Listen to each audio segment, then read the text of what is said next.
everyone, welcome back to another episode of Login Helps.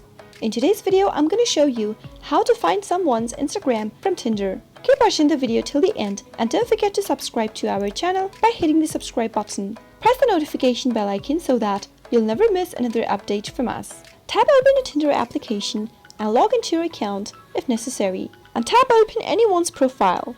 Tap on the information button right next to their name and this will open up more menu. In order to find someone's Instagram from Tinder, the person should have connected their Instagram account to their Tinder profile. To do so, you'll need to go and tap on your human icon in the bottom right corner and then tap on Edit Info. Scroll all the way down until you find Connect Instagram button and tap it on. Now enter your Instagram credentials in the text boxes to log in. Once you log into your Instagram, and allow Tinder to receive following information about your Instagram profile by tapping on Allow, and you'll be connected to Instagram. Now after you do so, you'll be able to import your Instagram photos on your Tinder profile. Tap on your profile picture at the top and you should see your Instagram photos uploaded on your Tinder.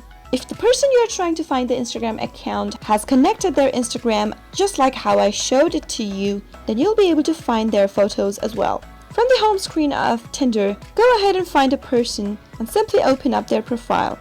As soon as you open up a profile, scroll all the way down and if they are connected to Instagram, you should see their Instagram photos displayed on their profile. That is how you can find someone's Instagram and view their pictures on Tinder. I hope you found the video to be helpful. If you did, go ahead and give us a thumbs up. Comment down below in the comment box if you have a question or a feedback for us. I'll soon be back with more tutorial episodes. Goodbye till then.